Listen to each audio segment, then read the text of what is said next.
Now, in this special edition of Sentimental Journey, we're going to take you back to that first week of July 1932 to see what Australia was like at the time when the ABC was formed. Well, there wasn't a lot of joy about. We were in the very midst of the Great Depression, and there were about 300,000 people unemployed. At the Premier's Conference in Canberra, the Prime Minister, Mr. Lyons, was emphasising the necessity for the Commonwealth and states to work together. So what else is new? In a stirring speech to the Premiers, he said, "We should keep our courage and fight on, knowing that, just as Australia has emerged from periods of stress and strain before, so she will again, if we, to whom the task of controlling her destinies is committed, are faithful to our trust." The recently elected New South Wales Premier, Mr. Stevens, wasn't too happy with that. He said that the Prime Minister was fiddling while Rome burned. Mr. Stevens strongly urged that definite discussions be held on unemployment and trade restoration. Everybody was feeling the slump. People were living in humpies in the Sydney Domain. The National Council of Women was setting up sewing depots. It was reported that the Melbourne Observatory might have to close because of lack of funds. And from London came the news that the American Ellsworth Vines had beaten Jack Crawford in the Wimbledon semi-finals. No wonder that in 1932, this song was on just about everybody's lips.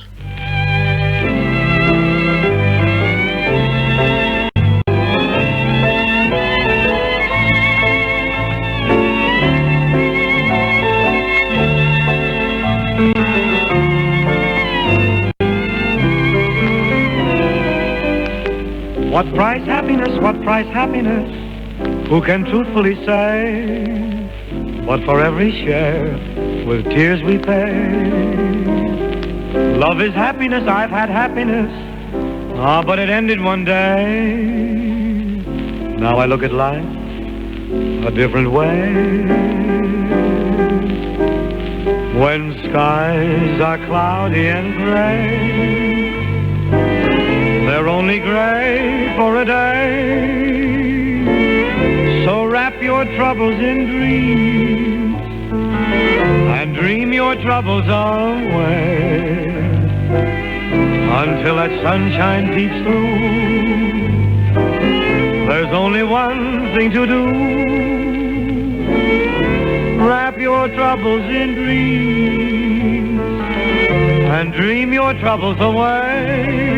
Say, castles may tumble, that's fate after all. Life's really funny that way. No use to grumble, smile as they fall. Weren't you king for a day? Say, just remember that sunshine always follows the rain. And wrap your troubles in dreams, dream your troubles away. When skies are cloudy and gray, they're only gray for a day.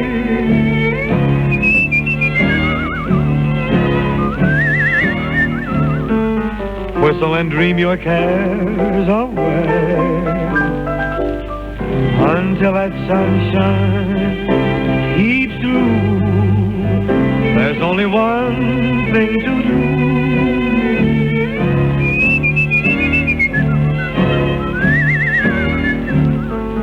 Whistle and dream your cares away. Your castles may tumble, that's fate after all. Life's really funny that way. No use to grumble, smile as they fall. Weren't you king for a day? Say, just remember, sunshine always follows the rain.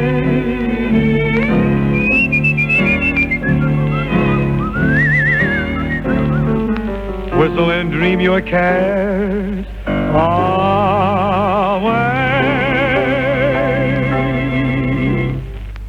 On the first day of July in 1932, Australian newspapers announced the death in London of the Earl of Dudley, who'd been Governor-General of Australia from 1908 to 1911. We also learnt that the Prince of Wales was confined to bed at Fort Belvedere with a chill. On the home front, it was reported that Mrs. Louisa Good had died at her home in Adelong in New South Wales at the age of 105. She was believed to be the oldest woman in the state. That first day of July, the Lord Mayor of Sydney and the mayors of all the municipalities in the Sydney metropolitan area met at the Sydney Town Hall to discuss ways of alleviating unemployment. They came up with the novel suggestion that dole money be handed to councils who would then provide the work. Radical thinking wasn't confined to Sydney councils, however, because that very day the Grafton Chamber of Commerce adopted a suggestion for a subdivision of New South Wales into 6 states. New state movements were very active in July 1932. On a practical level, an inquiry into the standard of living and the basic wage was formally opened by the full bench of the Industrial Commission. The Sydney weather forecast for the 1st of July 1932 was for some early light showers and maybe fog and frosts in the suburbs. One could only hope that a shower didn't affect the big Grace Brothers 12-day winter sale, which had bargains in printed crepe de chine, floral georgette and spotted twill silk. The big GB's ad in the Sydney Morning Herald included the message, "Relief coupons will be accepted in Grace Brothers' cash and carry department." That night, no bouquets or novelties were distributed at the annual St. Vincent's Hospital ball, so that a greater amount of money should augment the hospital's funds. In the official party at the ball were the Lord Mayor and the Lady Mayoress, Alderman and Mrs. Sam Walder. For the occasion, she wore a frock of black net embossed with pink. That day, Miss Muriel Simpson of Mossman was appointed captain of the Younger Set Hospital Visiting Committee. Live theatre in Sydney that first week in July 32 was quite varied. At the Theatre Royal, an E.C. Rolls revue called The Big Show was playing. It was billed as the most spectacular show Sydney has ever seen. An advertisement in the Sydney Sun said, "The producer has set out to present young womanhood in the same aspect as the Folies Bergère in Paris presents it." The show had Don Nickel as principal funny man, songs from Jenny Benson, and music by Ted Henkel's band. One of the numbers was this one, "Can't We Be Friends?"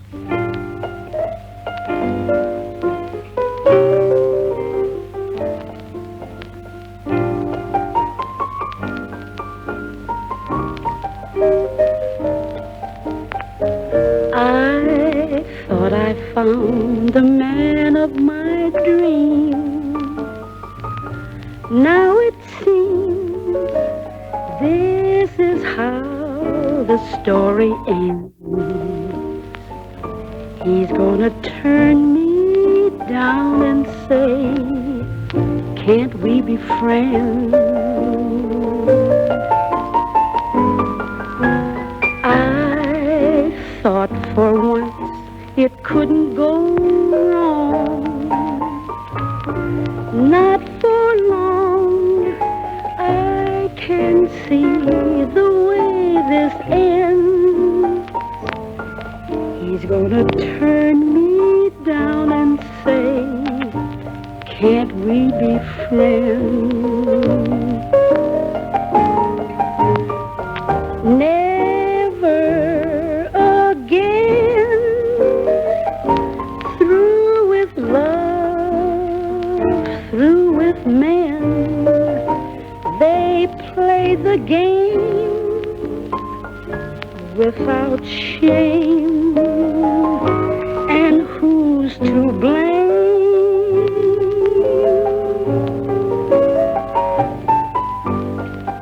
I thought I found a man I could trust. What a bust. This is how the story ends. He's gonna turn me down and say, "Can't we be friends?" Why should I care, though he gave me the air? Why should I cry, heave a sigh, and wonder why.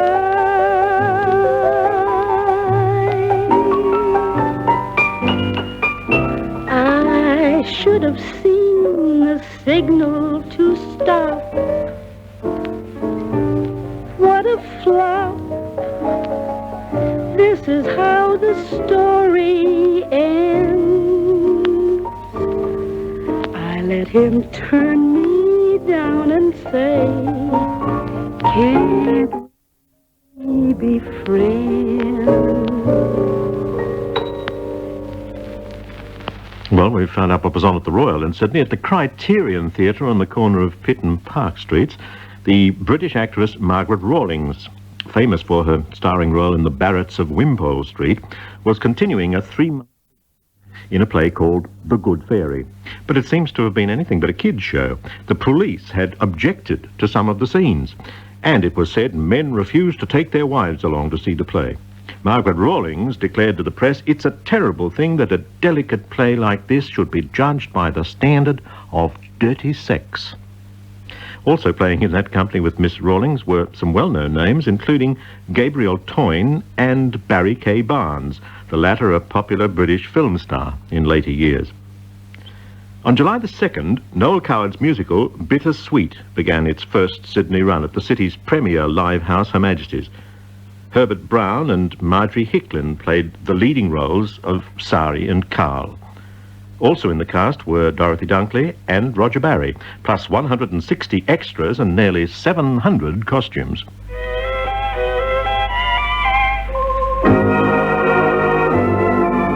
I'll see you again whenever spring breaks through again. Time may lie heavy between, but what has been is past forgetting.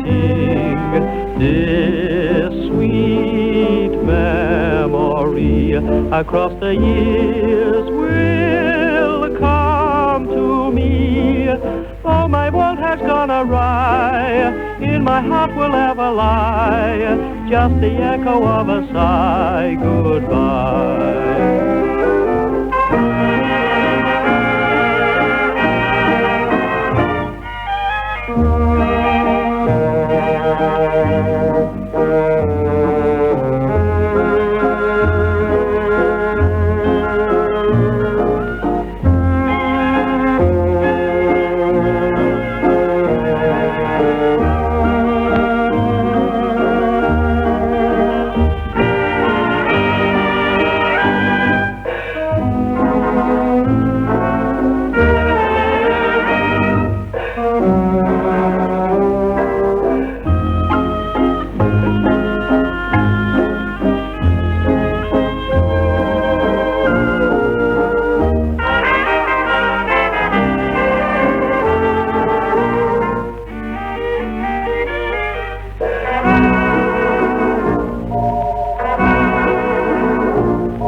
F.E. Boehm, reviewing Bittersweet in the Sydney Sun, called it a delicious cake.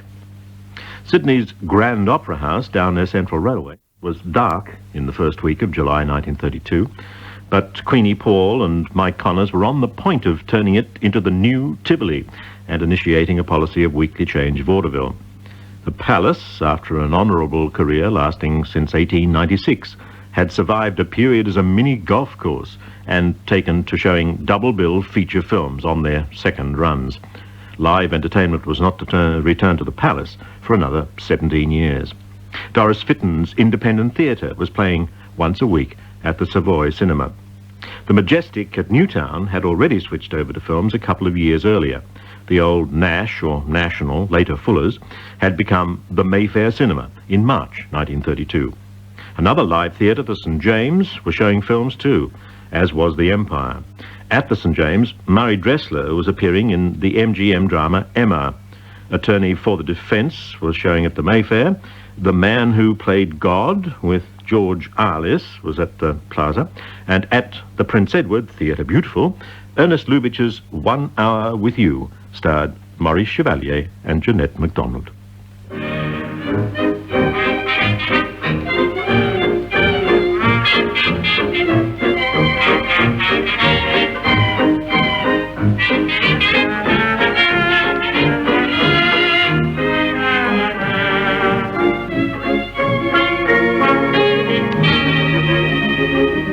It's sweet while the band is playing to be so near to you and see that your eyes are saying the things I want them to.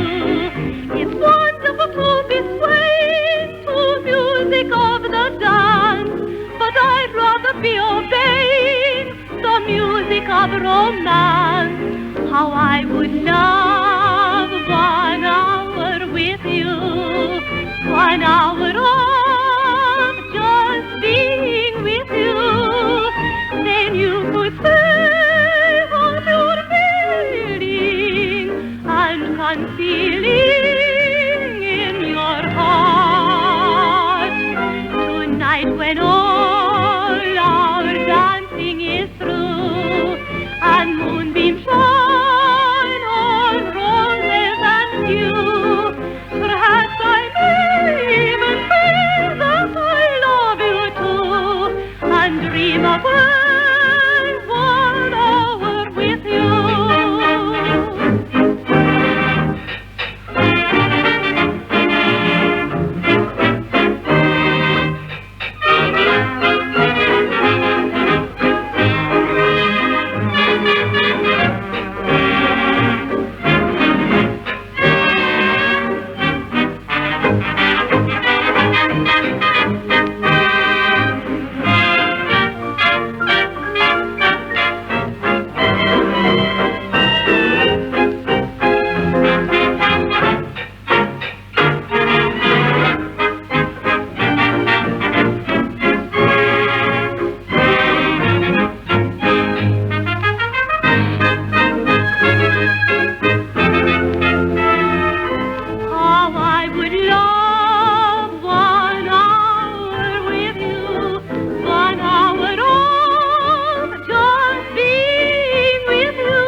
Jeanette MacDonald singing 1 Hour With You from the Ernest Lubitsch film at the Prince Edward Theatre Beautiful. In the tradition of that particular theatre, it was a beautiful one too. There was a stage show on with 1 Hour With You, and it was called the All Aboard for Dixie Review.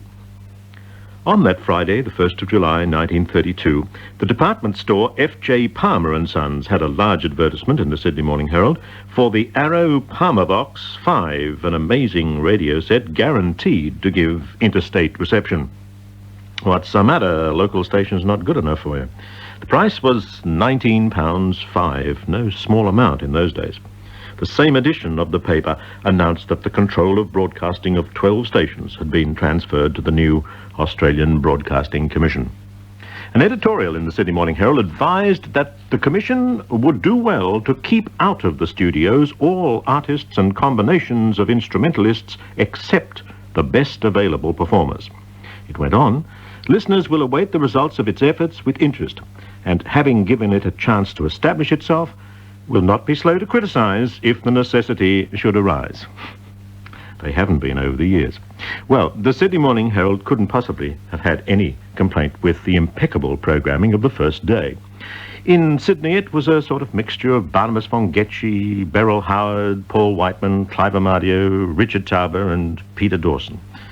At 8 that evening, all interstate stations joined the relay for an address from the new chairman of the Australian Broadcasting Commission, Mr. Charles Lloyd-Jones. That first day of July 1932, there were heavy falls of snow at Mount Kosciuszko, and in Victoria, frosts were reported in every part of the state. Perhaps this enticed some of the residents to book for one of the Cook's winter tours advertised that day in the Melbourne press. Choices included a 55-day cruise to Hawaii for £139, or 7 days taking in Japan for £104. In Melbourne, John Brownlee, billed as the world-famous Australian baritone, was giving a recital at the Town Hall.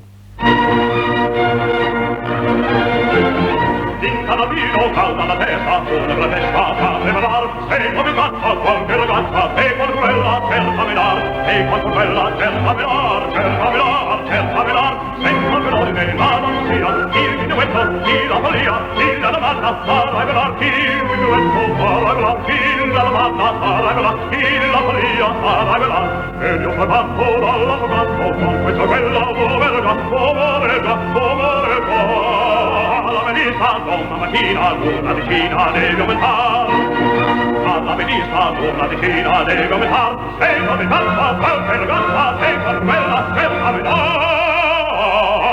Alla venista una decina deve aumentar, senza pronome la garanzia, il minuetto, la follia, la lavanda, la una decina deve aumentar, una decina deve aumentar, una decina deve aumentar, deve aumentar, deve aumentar, deve aumentar.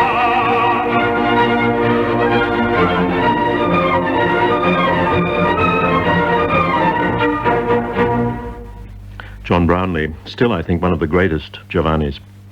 Her Majesty's Theatre, Melbourne, was dark. It was still partially burnt out from the big fire of October 1929. Seeing it was Depression time, a new Her Majesty's would not open for another 2 years. At the Theatre Royal in Burke Street, J.C. Williamsons were presenting the Imperial Opera Company.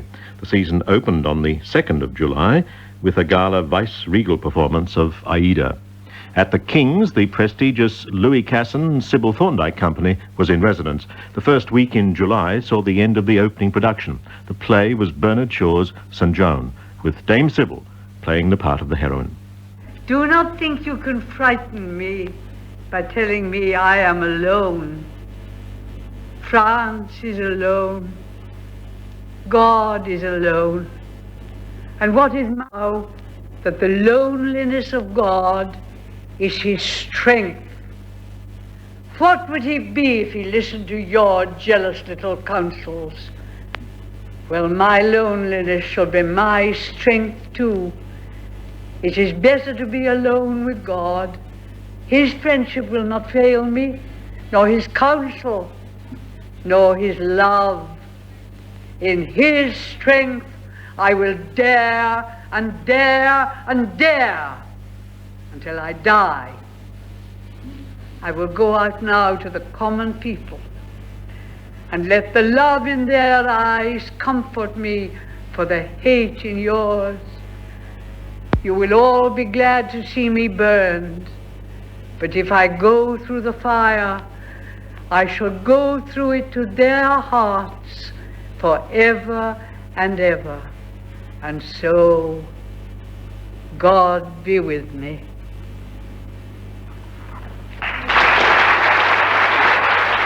Dame Sybil Thorndike, reliving one of her greatest moments in the theatre as Shaw's St. Joan. The Melbourne Tivoli was still the city's principal vaudeville house and would soon be absorbed into the expanding Connors and Paul circuit.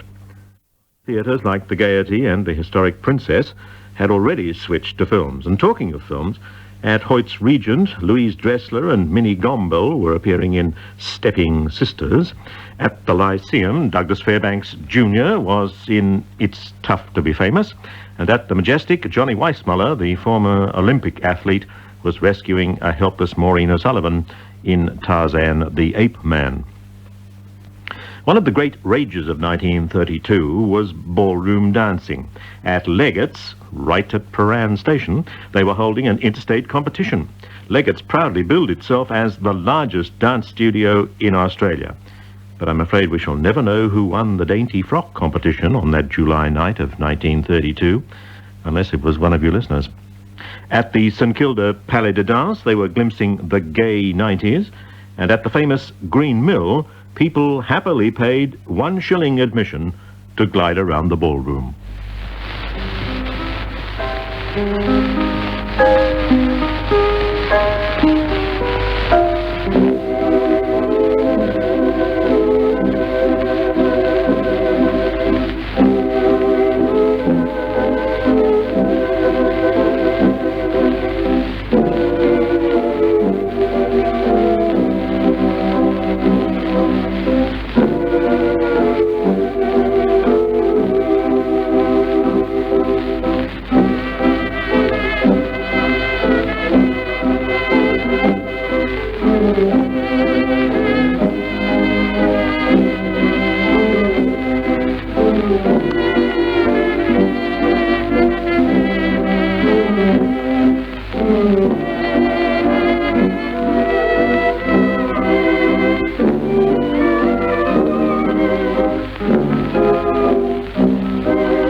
Joe Watson and his orchestra, fixtures at the Green Mill. The Melbourne Argus of the 1st of July 1932 included a comprehensive shopping guide with preview illustrations of 4 new gowns for spring. Floral Georgette seemed to be the fashion whisper. The society page that day had a photograph of Mr. and Mrs. David Syme, who had married the previous day at St. John's, Toorak. Moving on to Adelaide, the new Tivoli, the House of Laughter, was presenting Frivolities of 1932, with George Ward and Alex McKinnon supplying the mirth. At the Australian Hall in Angus Street, now called the Royalty, the Adelaide Repertory Theatre had just opened with the sparkling comedy by Noel Coward, The Young Idea. On the film scene, in a monastery garden, was showing at the Majestic. Ben-Hur, with colour and sound miraculously added, was having a run at West's new Winter Garden. The cast of thousands was still headed by Raymond Navarro. Out in Unley, Spencer Tracy was starring in Disorderly Conduct, while at the York, Richard Dix, Mary Astor and Erich von Stroheim were thrilling them in The Lost Squadron. That first day of July in 1932, Johnny Martins were having their annual winter sale. Shetland Spencers at 2 and 6pence and men's tweed sports coats for 9 and 11pence were presumably being snapped up. Smart young men of the time were whistling this song.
3 little words of what I'd give for that wonderful phrase.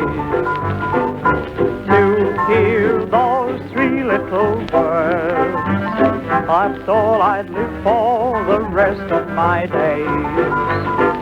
And what I'd feel in my heart, they tell sincerely.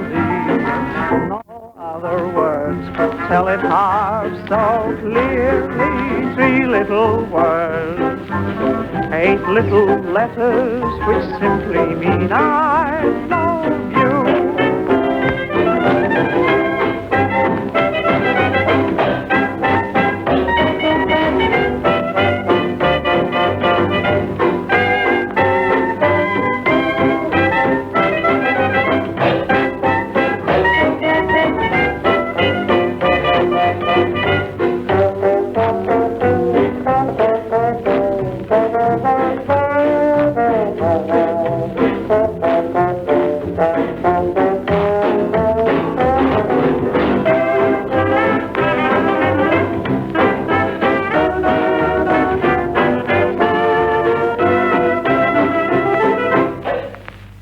Three Little Words, played by Cliff Clark and his kookaburras. In Brisbane, the greatest pianist of the age, Benno Mozejevich, was about to give his first recital.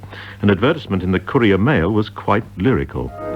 The first thing that strikes one when listening to the playing of Mozejevich is that you are in dreamland, watching the flow of a river of molten beauty, which every little while dashes up sprays of jewels from its enchanted surface. The second thing that strikes you is that the very soul of music is in the man, inspiring him to pour out the rich eloquence of music as he plays.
Moiseiwitsch in Brisbane in 1932. The Connors and Paul big show called Fast Steppers was on at the Brisbane Empire Theatre. Plus, direct from London, Ella Shields, the original Burlington Bertie. I'm Bert. And perhaps you've heard of me, Bert. Oh, you've had word of me. I've been plodding along, happy and strong, living on plates of fresh air. I dress up in fashion, and when I'm feeling depressed, well, I shave from my cuffs, oh, stick my hat on, and toddle up west.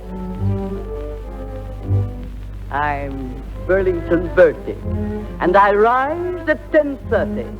Then I saunter along like a tong. Oh, I walk down the Strand with my gloves on my hand. Then I walk down again with them off. I'm all airs and graces, correct easy paces. So long without food, I forgot where my face is. I'm Bert. Bert, I haven't a shirt. My people are well off, you know.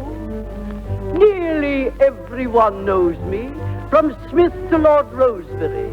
I'm Burlington Bertie from Bow. At the Elite Theatre on the tram line at Toowong, The Sentimental Bloke had opened. This was an all-Australian feature film with a cast including Cecil Scott as the bloke, Ray Fisher as Doreen, she was billed as Australia's own Janet Gaynor, Tal Ordell playing Ginger Mick, and Athol Tier as Artie. C.J. Dennis adapted his own poems for the screen. While on the subject of Australian films in 1932, the long-awaited Ken Hall production of On Our Selection had been previewed at Melbourne's Majestic Theatre the previous month and was due to have its world premiere in Brisbane in early August. The film had great appeal to depression audiences, and Ken Hall had exploited this to the full, stressing the character's ability to fight back against adversity. The characters of On Our Selection, of course, became part of Australian folklore, and some years later on radio, George Edwards paid his own tribute to the folk of Snake Gully.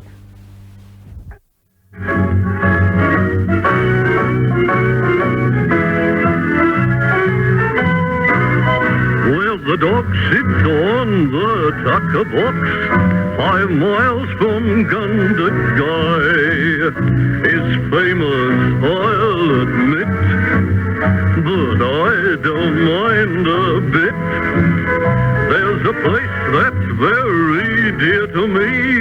It's Bonza Dinky Day. It's the pig spot in this land of ours, and here's the reason why. If you looked all over Aussie, you would never find a posse like Snake Gully. For the grass is always greener and the climate is more keener up this way. Although it's just a little town, it has gained a wide renown. And as for hospitality, this locality is just okay. You can have your Yarrawonga, you will want to linger longer in Snake Gully.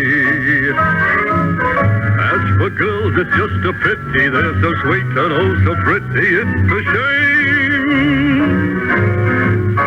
All the cows give more milk, the hens lay more eggs, the sun never ceases to shine.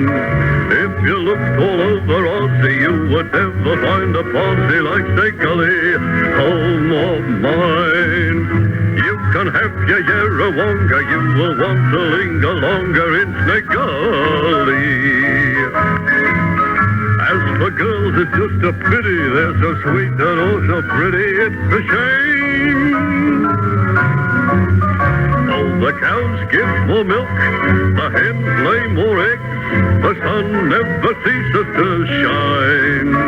If you looked all over Aussie, you would never find a posse like Snake Gully, home of mine. One final word on the Australian film industry in 1932. It was reported in the press that Mr. Charles Chauvel was in the Pitcairn Islands filming in the wake of the Bounty. It may have been Depression time, but the film industry seemed to be quite buoyant. So maybe we felt that good times were just around the corner. As the Brisbane Courier Mail reported on the 1st of July, that eminent economist, Mr. J.M. Keynes, is one of those who, having examined very carefully, although at a distance, the steps which Australia is taking, has cheering words to say. He has hopes that the first recovery from the slump will begin within the British Empire. At the Valley Theatre in Brisbane, Luc Velez was starring in The Broken Wing, and at the huge and beautiful Regent, it was the last night of Stepping Sisters, Louise Dresser, Minnie Gombell. The next day, Jimmy Cagney and Joan Blondell were opening in The Crowd Roars. Before leaving Brisbane, we should report that on the night of the 1st of July in 1932, members of the Barnett Glass Rubber Company and their friends attended the firm's first annual staff dance at the Romantique Cabaret. There weren't a great number of national magazines around in July 32. The Bulletin was there, of course. That week it reported the rather interesting fact that Australia was selling Britain 3 times as much wine as France. The magazine wondered if there might be a day when wine might be worth more to Australia than wheat. The Bulletin that week was running a serial called Dope by Grantley Lawrence. It was about a cocaine addict who is helped after he saves a beauty named Etty Smith from a half-breed's knife in a Sydney waterfront dive. Another national magazine was The Home, a glossy, upmarket monthly which billed itself as the Australian Journal of Quality. It was full of personal and social news from all states. The home of the month in July 32 was Cruden Farm, Frankston, the home of Mr. and Mrs. Keith Murdoch. The magazine, The Home, was continuing the series Pioneer Families of Australia, and the O'Connells were featured that month. Hot dishes for cold days included veal and oyster pie, noisette of beef rossini, and something called larks without heads. And these exciting dishes would have been washed down with a nice hot cup of Bushells coffee.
You're the captain and crew. You will always be my necessity. I'd be lost without you.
In Western Australia that July, it was Railway Week. People were apparently turning more and more to the family car for transport, and the railways were mounting a campaign to get them back on the rails. There were floods in Perth and North Cottesloe on the 1st of July, and the Mundaring Weir was overflowing. The rain throughout the state didn't prevent Senator Lynch from opening the new post office at Carnamah. Talkies currently showing in Perth included The Big Shot at the Regent, Will Rogers in Business and Pleasure at the Hoyts Capitol, a British-made screen version of Carmen at the Prince of Wales, and at the Majestic it was the last day of Ruth Chatterton in Once a Lady. At the Princess in Fremantle, there was a double bill of Tell England and Hobson's Choice. There were 2 films set in radio studios showing in Perth that first week in July 1932, Out of the Blue with Jesse Matthews, and a Jean Girard production called Little Tommy Tucker. The manager of station 6WF Perth, who'd been with the Australian Broadcasting Company, paid tribute to all the artists who'd appeared on the station in the 3 years of its existence. He remained with 6WF and became well known as the personality Uncle Basil. He later became manager for Western Australia and then New South Wales. Yes, Basil Kirk. He was my first boss in the ABC, and a pretty formidable character he was, Uncle Baz. A large studio in our Perth complex is named for Basil Kirk. In Tasmania, it was cold that first week of July 1932. So what else is new? The date marked the end of the season for flounder fishing and quail shooting. People could now settle down to view some of the great talkies. Joey Brown in Local Boy Makes Good at the Moonar, the Sentimental Bloke at the Franklin Theatre, and also in town was a movie starring Adolphe Menjou and Irene Dunn called The Great Lover. At the Prince of Wales, Gracie Fields was appearing in the film that made her a star and also gave her a theme song. Sally, sing us another song. Come on, Jeff, all right. Give on the last one. Just run for the last. Another song? Yeah. All right. Where's the professor? Here we are now. Come on, Professor. Come on. I'll sing that one I was doing last night, that old one. You remember this.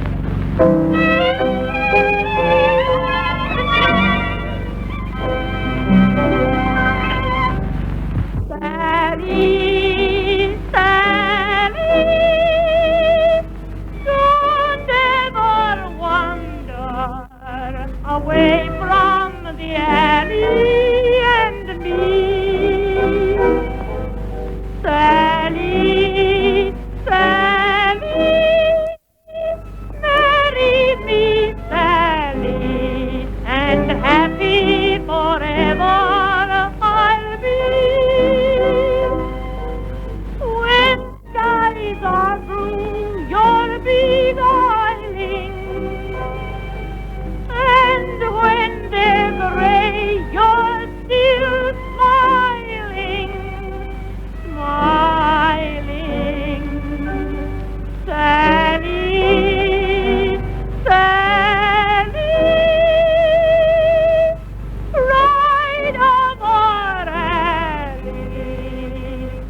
You're more than the whole world to me.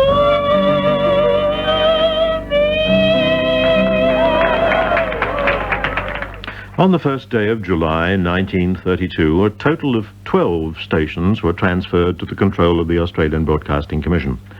All stations crossed to 2FC in Sydney at 8 p.m. that day for the inaugural ceremony, and there were speeches by the Prime Minister, Mr. Lyons, the Leader of the Opposition, Mr. Scullin, and the Leader of the Country Party, Dr. Earl Page. Just prior to the ceremony, 2FC played this song.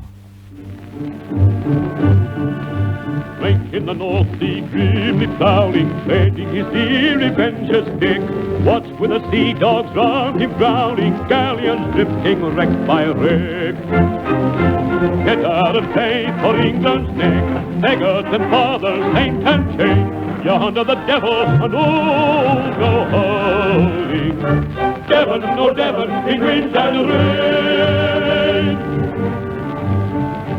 Drink at the last of Nog the lying, knowing the night that toward him crept, gave to the sea dogs round him crying, this for a sign before he slept. Pride of the West for Devon had kept, Devon shall keep one kind old maid, call to the storm and rise and crying. Devon, oh Devon, in wind and rain. Valor of England, gold and whitening, are in the Southland brought to bay. Locked in the death grip all day tightening, wait at the end in twilight gray. Battle the storm and the sea dogs sway, break from his long and turned again, speak till it dies still with lightning. Devon, oh Devon, in wind and rain.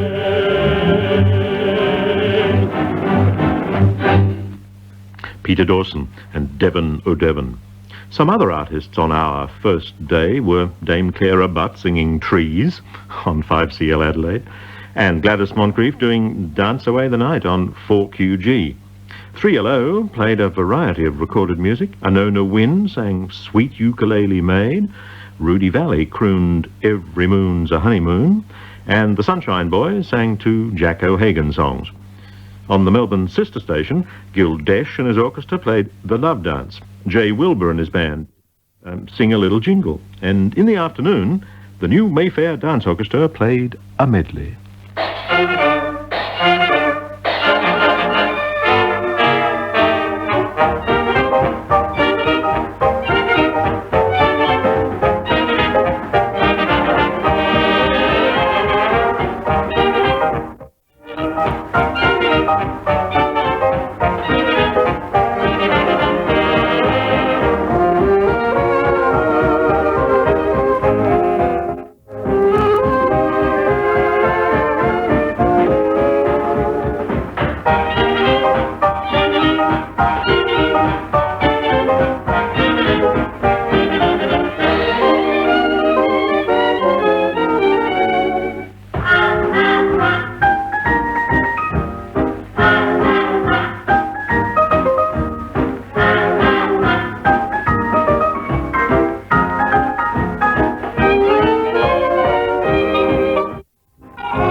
So there you are. We've recalled some aspects of Australia in the first week of July 1932. Perhaps life was simpler in those days. But maybe you'll agree that many of the difficulties we faced then are with us again today. Let's end by quoting the words of Mr. Stuart Doyle of the Australian Broadcasting Company.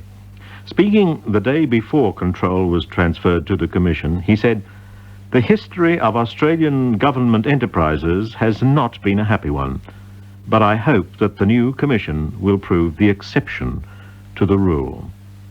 Well, I may be biased, but I think it has.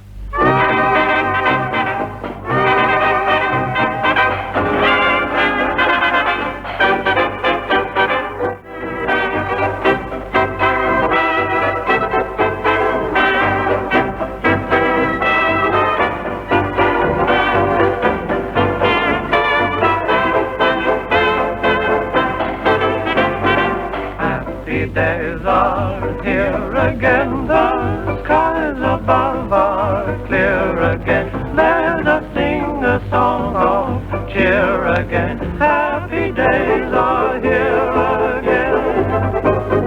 All together shout it now, there's no one who can doubt it now. So let's tell the world about happy days are here again. Troubles are gone, there'll be no more from now on. Happy days are here again, the skies above are clear again. Let us sing a song of cheer again. Happy days are here again.